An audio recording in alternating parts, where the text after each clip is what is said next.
जंगल में आधी रात का सन्नाटा था, जिसे रह रहकर कड़कती बिजली चीर रही थी।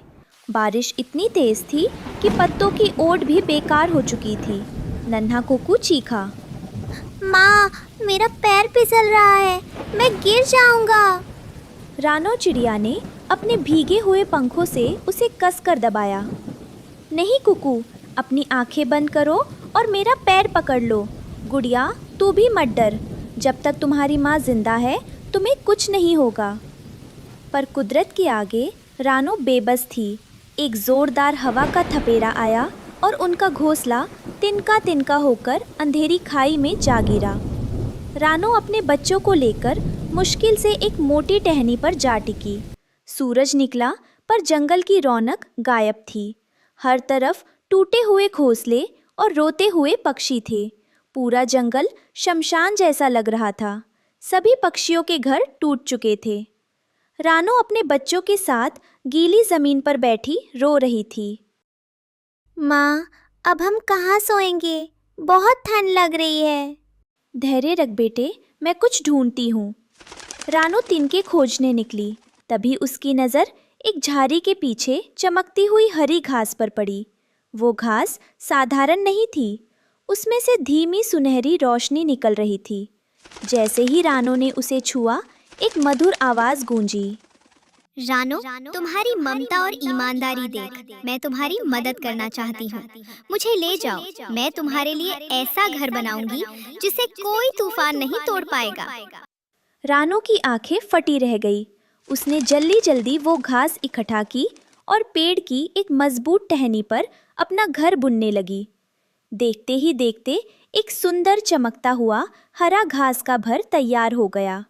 जैसे ही रानो ने उस घास से अपना घर बनाया, वो मोतियों की तरह चमकने लगा। तभी वहाँ कालू कौआ आया। वो हमेशा दूसरों की तरक्की से जलता था। अरे वाह रानो, कल तक तो दाने दाने को मोहताज थी, आज महल बना लिया। ये घास कहाँ से लाई? कालू भाई, ये जादुई घास है।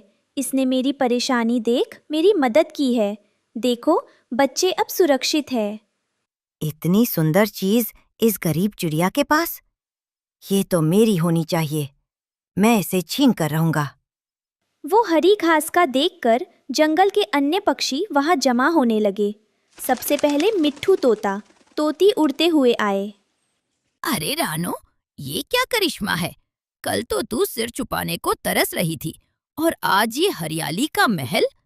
क्या ये असली घास है या कोई सपना? मिट्ठू भाई, ये उस ऊपर वाले की मेहरबानी है। ये जादुई घास है। इसने मेरी और मेरे बच्चों की बेबसी देख खुद को मेरे हवाले कर दिया। रानो बहन, हम कहाँ जाएं? हमारे छोटे छोटे बच्चे खुले आसमान के नीचे सो रहे हैं। आप फिक्र मत कीजिए, उस झाड़ी के पीछे बहुत सारी जादुई घास है। मैं आप सबके लिए घर बनाने में मदद करूंगी। हाँ मौसी, मेरी माँ सबको जादुई घर बना कर देगी। तभी टुनटुनी चिड़िया अपने छोटे से बच्चे को चोंच में दबाए वहां पहुंची। वो बहुत थकी हुई और उदास लग रही थी। रानो बहन, क्या मैं थोड़ी देर तुम्हारे इस घर की छांव में बैठ सकती हूँ?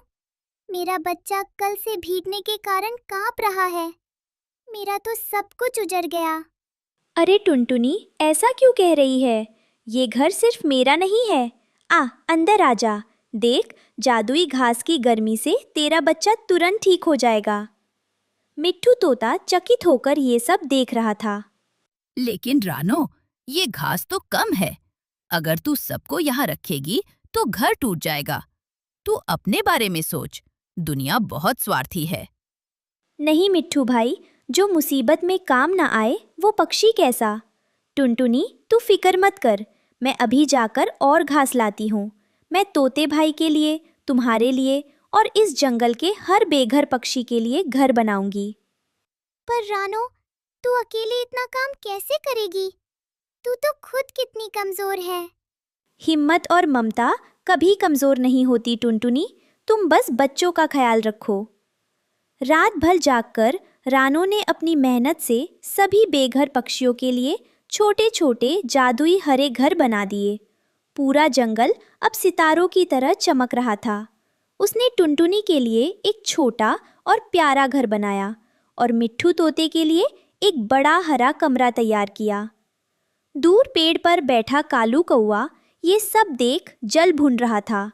उसने सोचा कि अगर वो रानो का ये घर छीन ले तो वो पूरे जंगल का राजा बन जाएगा। ये चिड़िया बड़ी दानी बन रही है पर इसे नहीं पता कि कालू की नजर जिस चीज पर पड़ जाए वो उसकी होकर रहती है। आज रात ये जादुई घर मेरा होगा। कालू कौवा दबे पांव रानो के घर के पास पहुंचा। उसके हाथ में एक तेज कुल्हाड़ी जैसी लकड़ी थी। अब मैं इस घर को काट दूंगा और रानो को नीचे धकेल दूंगा। अब आएगा मजा। जैसे ही ये घर नीचे गिरेगा मैं इसे उठाकर अपने पुराने पेड़ पर ले जाऊंगा। ये जादुई घर तो सिर्फ मेरा होगा। उसने जोर से रानो के घर की जड़ पर वार किया, लेकिन जैसे ही लकड़ी घास से टकराई एक जोरदार बिजली करकी। लालची कालू, ये घर सिर्फ मेहनत और नेक दिल वालों के लिए है। चोरों के लिए यहाँ सिर्फ सजा है। अचानक घास से लपटे जैसी निकली और कालू को हवा में उछाल दिया। बचाओ बचाओ रानो, मुझे बचाओ, मेरे पंख जल रहे हैं। रानो और बाकी पक्षी जाग गए। रानो ने तुरंत पानी लाकर कालू पर डाला। कौन है वहाँ? कालू, तू यहाँ क्या कर रहा है इस वक्त?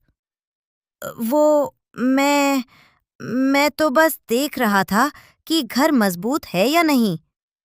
झूठ मत बोलो कालू भाई, तुम्हारी आंखों में लालच साफ दिख रहा है। रानो बहन ने सबके लिए घर बनाया और तुम उसका घर उजाड़ने चले थे। अचानक वह जादुई घास बोलने लगी।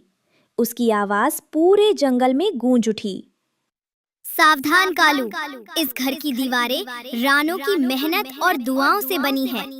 अगर तुमने इसे छुआ तो तुम पत्थर के बन जाओगे। कालू थर थर कांपने लगा। रानो बाहर आई और उसने देखा कि कालू डर के मारे अधमरा हो रहा है। कालू भाई, क्यों इतनी नफरत पाल रखी है? अगर आपको घर चाहिए था तो बस एक बार कह देते, मैं आपके लिए भी वैसा ही घर बना देती। मुझे माफ कर दो रानो। मिट्ठू भाई सही कहते थे, मैं स्वार्थी हूँ, पर तुम्हारी अच्छाई ने आज मेरी आंखें खोल दी। क्या तुम मुझे माफ करोगी? रानो, इसे माफ मत करना, ये बहुत चालाक है। नहीं मिट्ठू भाई, जो अपनी गलती मान ले उसे मौका देना चाहिए। कालू भाई, कल सुबह हम सब मिलकर आपके लिए भी एक सुंदर जादुई घर बनाएंगे। सुबह हुई तो पूरा जंगल हरे जादुई घरों से भर चुका था। कालू कौवा अब रानो का सबसे बड़ा रक्षक बन गया था। टुनटुनी और मिट्ठू ने मिलकर रानो के सम्मान में एक गाना गाया और पूरा जंगल खुशियों से चहक उठा। इस कहानी से हमें सीख मिलती है कि जो दूसरों का घर बसाता है, ईश्वर उसका घर कभी उजड़ने नहीं देता। स्वार्थ से मिला सुख क्षणिक है, पर परोपकार से मिला सम्मान अमर है।